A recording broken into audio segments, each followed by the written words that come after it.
Hello, welcome back.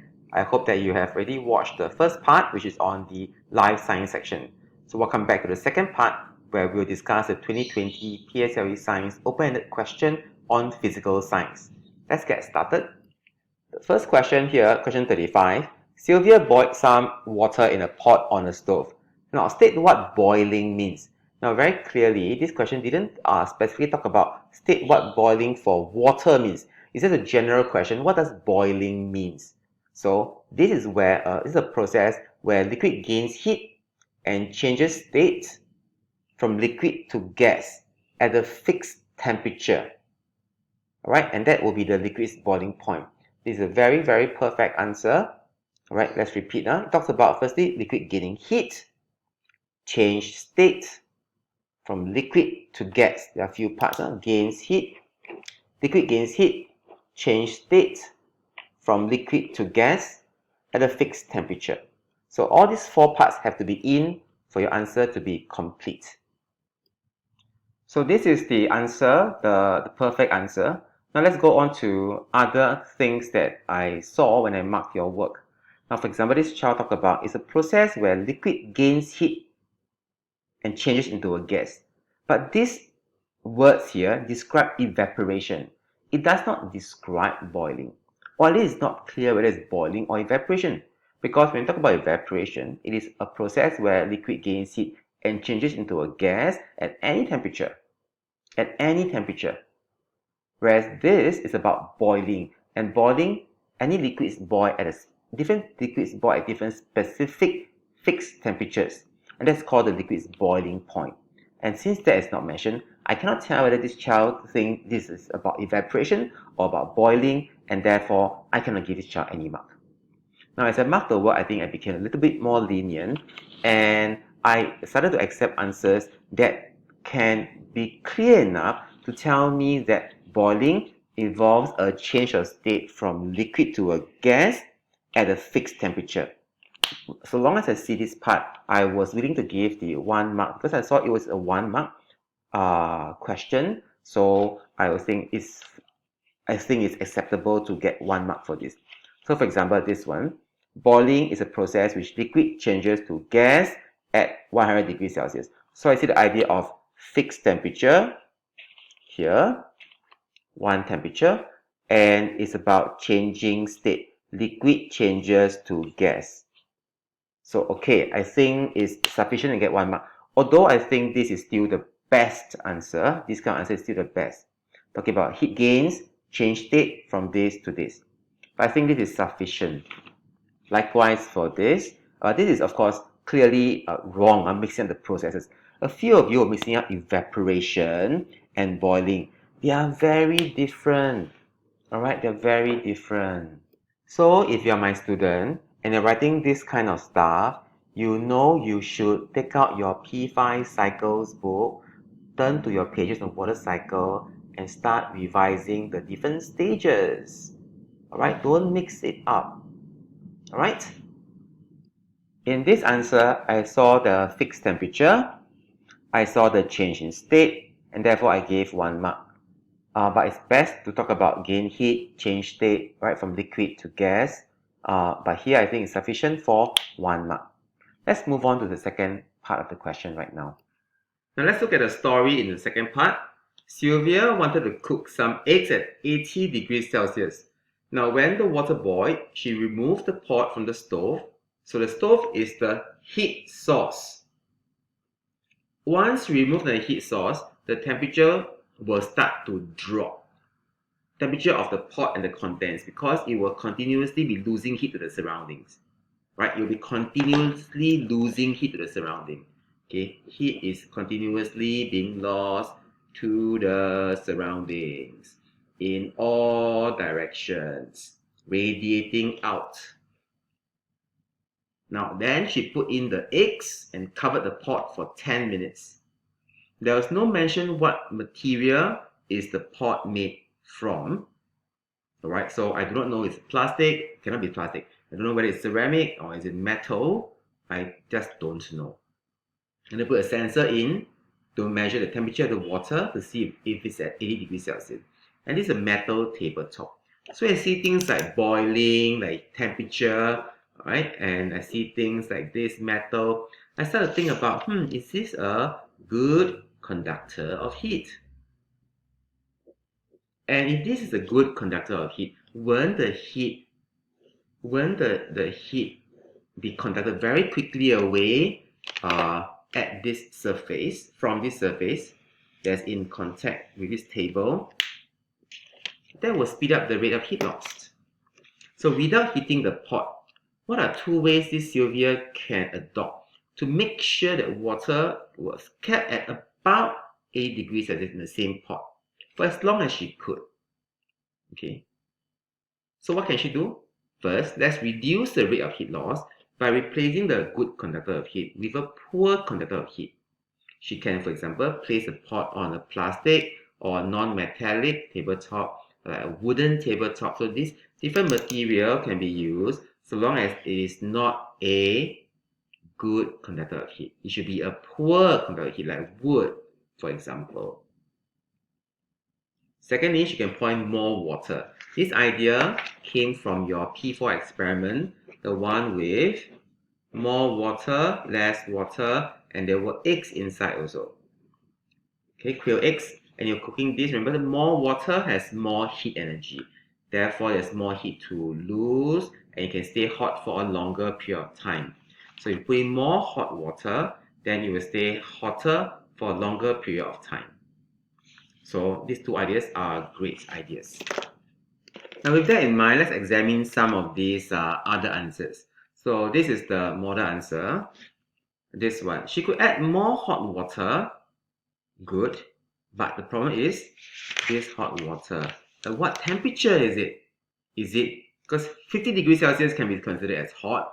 30 degrees Celsius, okay, it's not hot. Maybe 60 degrees is hot. But at anything below 80 degrees Celsius, you actually cool down the water faster. Because the hot water inside at 80 degrees Celsius will be losing heat to the cooler water. So this is not specific. Okay. Next idea here, put it under the sun, doesn't work as well. I mean, no matter how hot is it under the sun, it will never go to 80 degrees Celsius.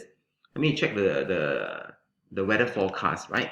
And the daily record of temperature in Singapore. At most, it goes to maybe 34 degrees Celsius under the hot sun. It will not go to 80, otherwise we'll all die under the hot sun, right? Cannot be. So these two answers cannot work. Now, how about this? Change the metal tabletop to a plastic one? Yes, definitely yes. Change the pot to a plastic one? I don't think so. Because when you do this, means you got to pour the liquid out from the pot into another one. That's the first problem. As you transfer it, the liquid inside, the hot water inside, will start to lose heat to the surrounding once you uncover the lid. Second thing, you are going to change the apparatus. Remember what I said before? Please try as best as you can not to change anything.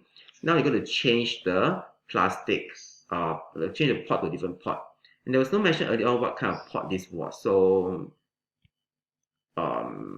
I don't quite like this because there's a simpler way, right? Without changing it. This doesn't change any apparatus. This one just move it to a different table. And you don't have to uncover the lid or anything like that. How about this answer? Same thing. Once you remove the water, as you pour it out, the water will be losing heat to the environment, to the air room temperature. So you will actually speed up the rate of heat loss if you start to pour water out into another pot. So that's not a good idea.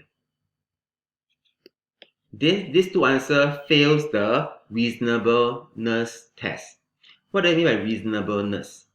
Now, can you think of a way to keep your surrounding temperature at 80 degrees Celsius? The science works. If the surrounding temperature is at 80 degrees Celsius and the water is at 80 degrees Celsius, of course, there will not be any heat loss to the environment because the environment is at the same temperature as the hot water. So we're going to ask you, how are you going to turn the room temperature that this pot is in to 80 degrees Celsius? You can't. Or are you going to heat up the metal tabletop until it becomes 80 degrees Celsius? Put a Bunsen burner under the metal tabletop? I don't think your parents will approve of that. So these two answers, no. Because they are not reasonable. Although scientifically they work, but they're not reasonable. So let's not use these unreasonable ideas for the answer. Remember I said that when you change to a different pot, you are changing the apparatus. That's definitely a problem. But the main problem of this is because once you pour the water out, the water starts to lose heat to the surrounding air. So that is the main problem with this. Therefore, when you talk about wrapping the pot in bubble wrap or in some kind of plastic or poor conductor of heat, or some of you talk about putting a towel and wrapping it with towel, I think those are reasonable answers.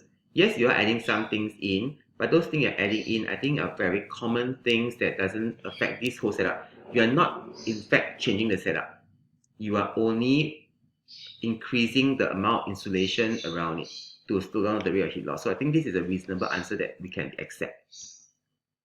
Now, this one, as mentioned before, is not specific, not stated. The temperature, exact temperature is not stated. Then we go to question 36. Now, question 36 here. Ravi rolled a metal ball from point X at a low speed past a strong magnet on the table. Now, take a look. The path is a straight line path. Straight line path means that as the ball reaches this point or anywhere along this path, it's as if this strong magnet isn't there, or it just keep on rolling. In other words, there is no interaction between this strong magnet and the metal ball. So under what circumstance will there be no interaction? Well, that will happen if the metal ball is a non-magnetic material, because a non-magnetic material will not be attracted to the strong magnet. So this is a good answer. Now let's understand the two parts to this answer. The first part is this part here is the evidence. The evidence shows that this ball was not attracted to the magnet at all. It was not attracted. And how do you know it's not attracted? Now the reason, because it is made from the non-magnetic material. Okay, now let's take a look at the other options. As this is an explanation question, I will definitely need to look at the reason. So you tell me, for example, the metal ball is made of a non-magnetic material. Very good. You give the reason to explain the phenomenon. But what's the phenomenon of moving in a straight line? And that's because there's no attraction. You got to explain further. So what happens when a non-magnetic material is near to the strong magnet? Basically, it doesn't get attracted to it. It doesn't get attracted to it. Alright? So if there's a non-magnetic material, it will not be attracted by the strong magnet. That is why it moves past the magnet in a straight line. Now this answer is not acceptable. The second part here is redundant because this part basically just lifts from this part. Right, move past the magnet in a straight line, move past the magnet in a straight line. Don't have to write this because it's just repeating from the stem. Now this part here is not wrong. The metal ball was not attracted to the magnet. But this is not an explanation, at least not the complete one. Which is, first talk about the material it's made of. Why was it not attracted to the magnet? Because it is made from a non-magnetic material. That is why it is not attracted to the magnet. Now let's study the second part right now, which is about the this phenomenon here. Now he rolled an iron ball. Now you change the iron ball. And of course, clearly iron is a magnetic material. So he rolled the iron ball past this strong magnet. How would it be like? Now several of you chose Q because you saw that it was moving towards the bar magnet. However, you must look at the entire path because this part here shows that it's being repelled. It's repelling the bar magnet. This is not a magnet. It's just a magnetic material. So if this is truly the path taken, it should be going like this towards it. That's why Q is wrong. Now, if you chose S, which some of you did, is wrong because S is saying that iron is a non-magnetic material that will not be attracted nor repelled by the bar magnet. That's wrong, right? It is a magnetic material. It will be attracted to the bar magnet. Path T says that this is being repelled. then you are saying that iron ball is a magnet. That is not correct. It is a magnetic material. It is not a magnet. So of course it must be path R. Why? As it moves nearer to the bar magnet, it got attracted to it. But because it's still moving forward, but it's being attracted at the same time, so it's being pulled towards it. So how do you explain this? Path R, no mark for the claim. How do you explain it? So first, describe the evidence, which is what you should see in path R. Iron ball moved towards the magnet here, towards the magnet. As path R is the only path that represents the iron ball continuously moving the magnet towards the magnet. Okay, as it's drawn towards the magnet. Path R is most likely to be a path of the iron ball, but this is not a complete answer. It's missing something. That this is a 1 mark answer. So still need to talk about the science behind to explain. So let me show you this. So if a claim is R, iron ball moved towards the iron ball moved towards the magnet. That tells you that the iron is a magnetic material. So what? And magnets attract magnetic materials. So bring the science in for the reason. Magnets attract magnetic material. I like this answer because it's short and sweet, better than my answer. R, no marks for choosing the correct path. Y, state that iron is a magnetic material. So what if iron is a magnetic material? Well, the science is magnetic material is attracted to the magnet. And this is the phenomenon that was described. Instead of saying that it was drawn towards it, they say it curved towards it. And so this is 1 mark, this is 1 mark. This is a good answer. Now this answer is good as well, but it's missing one part. Can you tell why is it missing? Yeah, it's missing a part about the ball curving towards the magnet, describing the phenomenon that you actually see. It talks about the material is made from iron. It talks about it's a magnetic material and how, but it doesn't talk about how it moves towards it. I just realized also that it doesn't talk about magnet attracting this. So actually you shouldn't get that 1 mark. Huh? Yes, it's a magnetic material. Yes, it's a strong magnet. So what? So there's attraction.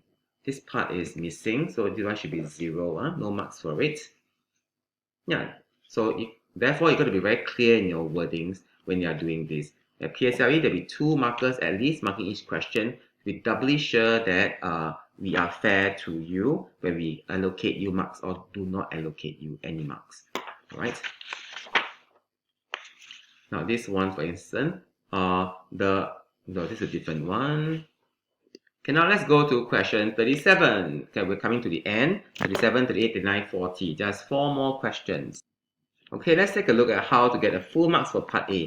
Now there's a train, there's a motorized train that's pulling the wagon at the back. Alright, now it's on flat ground. The first part of the question is on the flat ground from A to B. Yeah? So it wasn't on any slope, on flat ground. The wagon why did the train move faster when it's pulling this mass that's on a wagon? So notice that there are wheels here. So clearly moving faster is not slower, right? And what slows things down? Frictional force slows things down. So in this case here, why? There must be less frictional force. So what is the thing that reduces the frictional force? Wheels.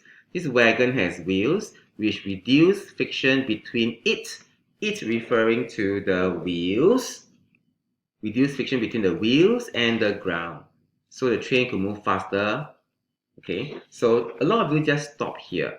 You still need to make comparison between this and diagram 1. And diagram 1, which I'm not showing here, shows you this. Right, diagram 1 shows you the mass is actually on the ground, on the track. Okay, it's just on the ground. So of course there's more frictional force there. Here there's less frictional force in diagram 2. So they make a comparison between this and that. Fine, 1 mark for this. The half mark answers will be like this. There's less frictional force between the wheels of the wagon and the surface. Good. But you got to explain why it's faster. So you need to compare to the setup in diagram 1, which this child did not do. Now we move on to part 2, part B. The train moved from A to B Before that, it's important to highlight one misconception to everyone. The first misconception here definitely is this. The wheels will help to reduce frictional force, but it will not eliminate. So when you say there's no frictional force, I'll be like, are you sure? That means that all the cars on the road cannot stop, is it? Because now there are wheels, though there is no frictional force, cannot be. And the other serious conceptual issue will be this one, where the child talks about the area of contact in contact. Because the child thinks that because there is lesser contact between the wheels and the surface, smaller area of contact compared to the other diagram where the whole block was on the ground, therefore there's less frictional force. That's not true. The frictional force is not affected by the amount of surface area in contact with between the surfaces. It's affected by the mass of the object, right? Of course, and that is what affects it, not the area of in contact. Go back and check your interactions workbook experiment. There was one bonus experiment that I got you all to do when you're pulling the bears, use a pulley down the table. So refer to that experiment that you did. So now let's go to question B. The train moved from A to B easily here. But then when it moves up the slope, it moves up slowly. So why do you move up slowly when it goes up the slope? Now, I like some of the words given by the person who designed this question because they're giving lots of clue. Slow and fast tells you it's about kinetic energy, more or less. Right? It's moving slowly, therefore there must be less Ke as it goes up the slope. Why is there less Ke? When something is increasing in height, therefore, and it's moving, it's still moving but slowly, the Ke must be continuously converting to GPE.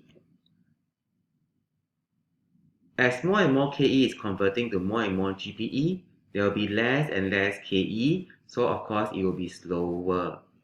So when the train started to move up the slope, its kinetic energy starting to convert into potential energy, since the height of the slope kept increasing.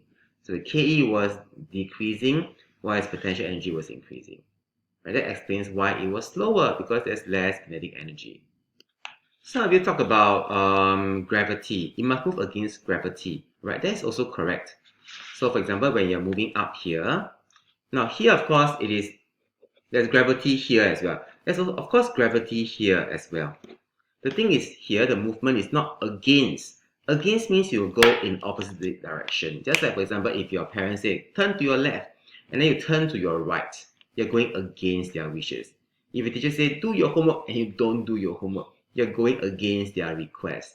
So going against gravity means if the gravity pulls it downwards, and you are doing some action that will make it go upwards, you're going against gravity. So when the train is moving horizontally, it was not moving against gravity. But now it's moving upwards. So therefore, it will go against gravity. That's why when you talk about yourself, when you are walking up or down the staircase, it's always easier to walk down the staircase. Because when you walk down the staircase, you're not walking against gravity. You are letting gravity pull you down. But when you're walking up the staircase, you are going against gravity. Therefore, you definitely will move slower compared to running down the staircase or running up the staircase. So definitely, of course, be very clear. I'm not asking you to run, okay? Safety first. Please do not run up nor down the staircase. So these are the two answers you can use to think about this question. You can answer in terms of forces going against gravity. You can answer in terms of energy, less kinetic energy because the Ke is being converted to GPE. So let's take a look at some wrong answers. Gravitational force pulls the train down, so it will take more time to go up the slope. Even here, there's also gravitational force pulling a train down. So this answer doesn't talk about going against gravity. Now the idea is not here at all. Because gravity will pull the train down no matter where it is, whether it's here or here or here. So what? There's gravity pulling it down. There's no mention that it's going against gravity. This is a good answer. Gravity, the train was going against gravity, definitely marks for this. Of course, and friction.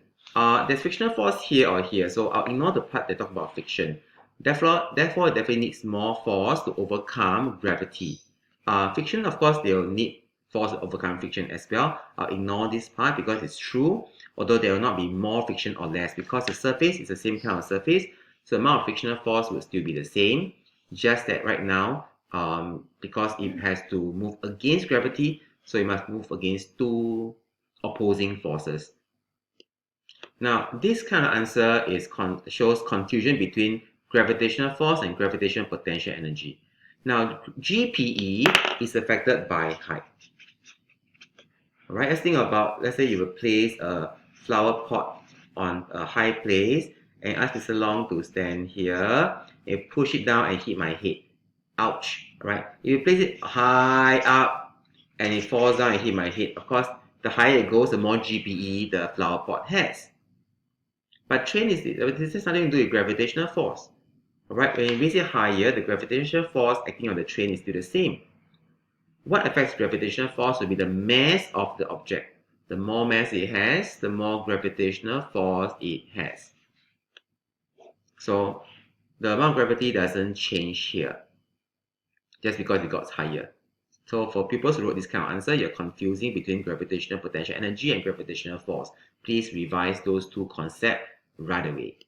Likewise, for such answers, this shows clearly a misconception and confusion between gravitational force, between force and potential energy. So don't mix up forces and energy. Alright, usually they don't do well in the same sentence. Just like cats and dogs may not, very often they don't behave well together. So think of them as cats and dogs, or rats and cats. They just don't go well with each other. So don't put them in the same sentence. This is acceptable. It talks about the energy conversion, that there'll be less KE, more GPE. Alright, it is a bit simplistic, but I think it's captured the essence quite well, good enough. So definitely deserve the 1 mark for this answer. This child now explains in terms of forces. Gravity is exerting on the train, and this gravity pulls the train downwards. Okay, so far no marks yet, right? So what? And that means the train must go against the gravitational pull. So right now it talks about that this gravity is now acting in the opposite direction of the train's movement. So the train must go against gravitational pull. Therefore, it moves slower. Right? Move slowly. This is fine. Okay, now let's go on to part C. Now, part C talks about when the train was on the slope, it broke loose from the train and rolled downwards as shown in diagram 4. Alright, and the plastic ring used for linking the wagon to the train was not broken. Now, what is this plastic ring part? This is a part of the plastic ring, and both are plastic. Now, there's a tiny gap here, but the question says this gap is actually smaller than the diameter of this. So therefore, by right, this part here is not small enough to slide through the gap. Okay, it's not small enough. So actually it should hold. So why did it fall? Why did it detach itself? They say that the train can break loose. This part can break loose from the train. Alright, this part here, it breaks loose, but the rings were not broken. How is that possible? Well, there are a few clues here. First, it is made of plastic. Okay, now, so what are some properties of plastic? You can think of this as plastic. And what's the property of plastic? I'm giving you some clue right now. This is plastic. What's the property of plastic here? If I exert a force on the plastic, what am I doing to this piece of plastic? I'm exerting a force on the plastic. What am I doing to this piece of plastic? I am bending it, because plastic can be flexible. So therefore, how can this possibly detach itself? Imagine this is the gap and this is the ring, right? If this is a plastic, this is this part, the plastic, and this part is the ring, okay, the ring, this portion. I pull enough, right, here, it can come out, because this part, if you need a plastic, it can be flexible. So under a certain force, it can push it open. When the force is released, it will go back. But force can push it open. Just like how a force can pry this open. So the two answers here come from the concept. Firstly, there was a force exerted on the spring. What's the force? There was a pulling force upwards. There's a pulling force downwards. Remember, this is also pulling against the ring. There's a pulling force here. There's a pulling force here. It's like a tug of war. And the ring's material, the ring is made of a flexible material, all right, that is widened. So it can be widened by this force that's exerted on it. Now, most of the students are unable to get the marks for this, so this is placed here to show you how you get the 2 marks for this question. Firstly, show that you understand there were forces acting on the spring, on the ring, not spring, on the ring, and the ring is made of a flexible material that can be widened when the force is exerted on it. Remember the effect of forces? Effect of force, when force is exerted on an object, all right, it can change the shape. Okay? Change the shape. Now let's go on to... Right now that we have gone through this, let's go on to something else. So, yeah, where is it? Okay. So where this answer, for example, the plastic ring is flexible, good.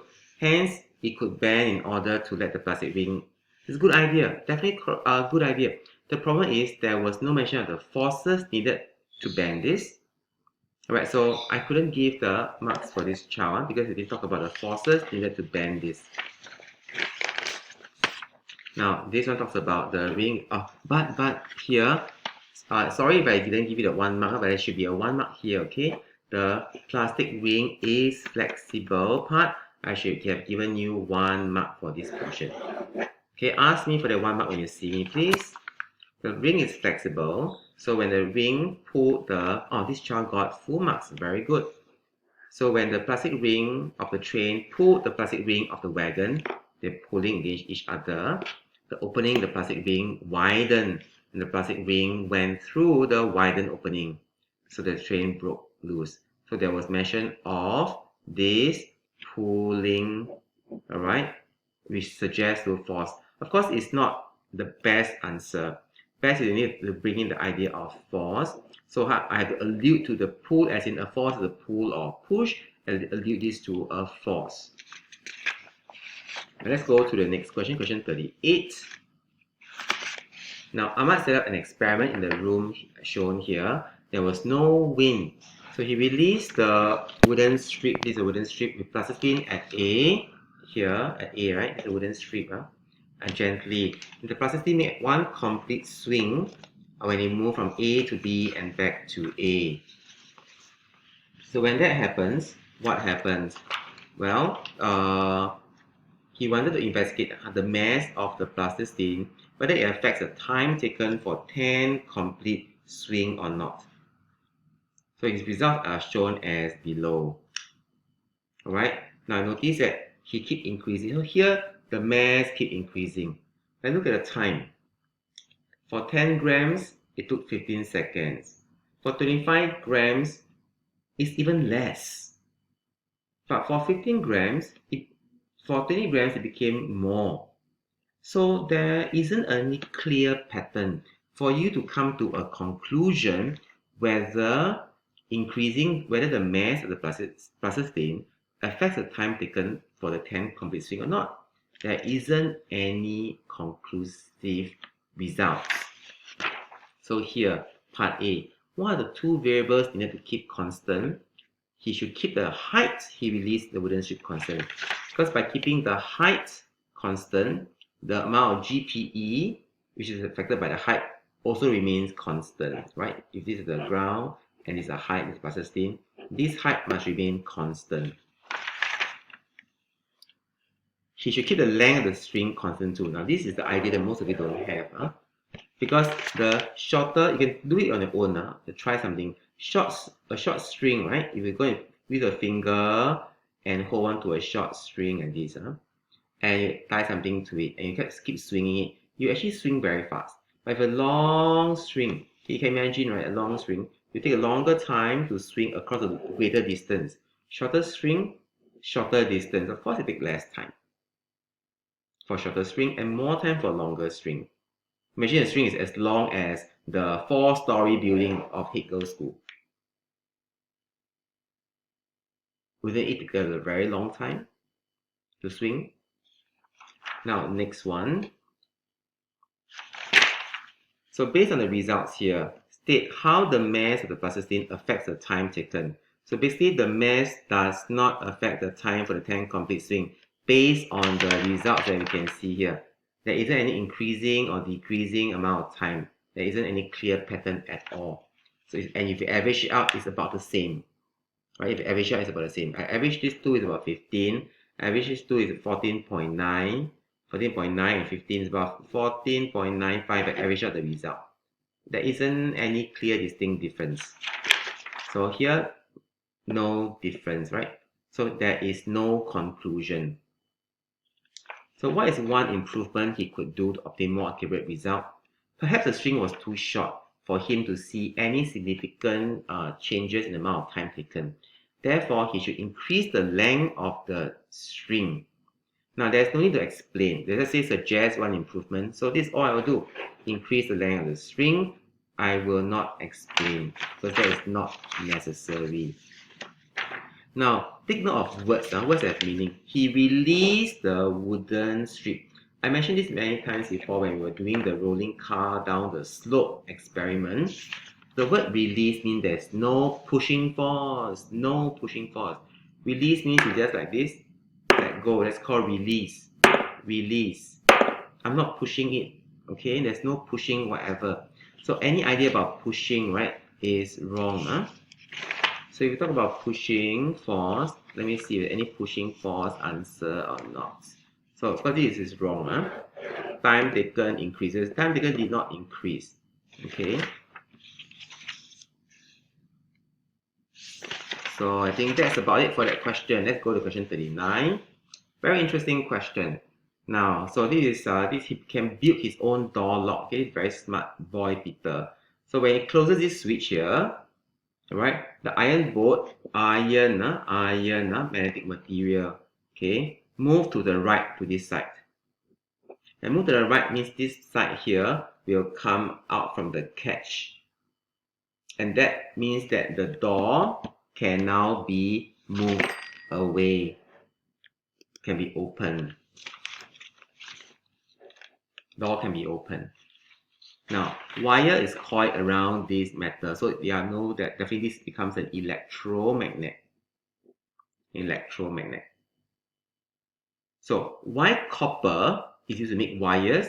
So, wires, right, very straightforward. It's a conductor of electricity that will let electricity flow through. So, this is the answer for part A. 3 mark. So, you all should get 1 mark for this question. Copper is a conductor of electricity, will let electricity pass through. So how does the mechanism work? We're supposed to explain how the door was unlocked. So step 1, close the switch, current can flow through. Okay, when current flows through this closed circuit, it will magnetize this metal cylinder. When it's magnetized, then this becomes a magnet that will attract the iron bolt. When the iron bolt is attracted, it will move towards the right, therefore unlocking the door, removing it from the catch. Let's take a look at this answer. When Peter closes the switch, the circuit becomes a closed circuit, and electricity flows through the circuit, magnetizing the metal cylinder. The magnetized metal cylinder attracted the iron bolt, causing the iron bolt to move to the right, away from the catch, and the door was unlocked. Very, very clear answer. Okay? Now, so other answers are shorter, but I also definitely accept it if it's clear. Switch was closed from a closed circuit. Current can flow through the circuit, magnetize the metal cylinder, becomes an electromagnet, attracted the iron bolt, causing it to be pulled from the catch to unlock the door. Perfect. Alright, very good. Now let's look at part C now. Part C here says, now when Peter opened the switch again, he noticed the bolt did not go deep enough to lock the door properly. So in other words, when he opened this switch, right, remember when this one pulls across, there's a spring here. The spring will become compressed. So when this switch is now open, it means it no longer becomes an electromagnet. there will be no more attraction between the metal cylinder and the iron bolt. Then the compressed spring, because of the elastic spring force, will push this iron bolt to the left to lock it. That's the idea. But he realized that when he opened the switch again, right, the bolt didn't go far enough to inside here to catch it. Didn't go far enough. Why? Maybe the spring, therefore, doesn't have enough elastic spring force. So, without changing the iron bolt, this one tells you exactly cannot change. What are the changes? Changes are more than one change. What are the changes to his setup that he can have so he can lock and unlock the door properly? So what changes must he have? Let me find the answer to show you, okay? So this is a good answer, okay? So firstly, he should use a stiffer spring. Why? Because it's a stiffer spring. Okay, do I use energy to explain? You can use energy, you can use force. Both are fine, but you must not mix up the two. Use a stiffer spring, so there's more elastic potential energy, right? More elastic potential energy in the compressed stiffer spring. They'll convert into more kinetic energy. If there's more kinetic energy in the iron bolt, they'll let you move further to lock the door. There's more KE inside the iron bolt, you will go in further to lock and catch. That's one change. But 2 marks, right? We need 2 changes and 2 explanations. Second one, we can also use more batteries. Why? If there's more batteries, therefore what happens is there'll be more magnetic force of attraction. The idea is, I'm not quite sure how far this iron bolt could be attracted towards. So if there's more batteries, then maybe you can compress this until it's like that. Wow, very compressed. Maybe with 2 batteries, it only compressed to this much. With 3 batteries, compressed a lot more. The more it's compressed, then of course it can store more elastic potential energy. It's like if I stretch a little bit, I store a bit of elastic potential energy. If I stretch a lot, I can store a lot more elastic potential energy inside. So that's the idea. So with this idea, then there's more magnetic force, right? You can definitely attract the iron bolt more to compress the spring more. Okay, those are the 2 ideas that you can have to get the answer. Let's go on to the last part now, the one on the sausage question. There's a packet of brown sausages wrapped in a clear plastic from the freezer, placed onto a table. Now, after a short time, this white solid was formed on the surface of the plastic wrapping. Solid. So how was the white solid formed? Now, I'm very, very surprised. Oh, you can answer this very, very well. So very well done. Let's take a look how it can be answered. So, you know that this is taken from the freezer, so it's very, very cold. So the plastic wrapping, this wrapping, right, lost heat to the brown sausages, so it's very cold. The whole thing is cold. So no mark for this yet. First part is here. The surrounding water vapor in the air lost heat to the cooler surface, which is this, the cooler surface of the plastic, and condense to form water droplets. This will give you the first 1 mark. But it's water, what? It is not solid. So what happened? The water droplets continue to lose heat to this cooler plastic and then change state, right? Froze to become the white solid ice. That's the second 1 mark. So this is an interesting question, right? It changes from gas to liquid, liquid to solid, water vapor to water droplets to ice. That's how I answer this question. Then after a while, how come there's no more solid? Again, 2 processes. The solid will now reverse, gain heat from the warmer surroundings and melt it into water. But not enough. Water can be seen. Up to here is just half a mark. Then water gains heat from the surroundings, evaporated into water vapor. Of course, then you cannot see any more things because water vapor is invisible. So some of you managed to get half a mark because you, for example, you talk about ice gain heat and melted from liquid. Yeah, liquid, yes, but I can still see liquid. So cannot be seen means it must have gained more heat to become water vapor. If you look at part A, one concerning thing about some of your answers for part A is some of you, instead of saying water vapor, right? So you say air. You're saying air becomes water. This is a very common error at P5 by girls who started learning this. So please, air is made out of many gases, including water vapor. So you want to get water droplets, it must come from water vapor, not air. Okay? Now that ends the lesson for this. So with this, we conclude the PSLE 2020 open-ended question discussion. Now, if you have not seen part 1 yet, which is on the life science question, please go and take a look at the life science video. Take care and all the best.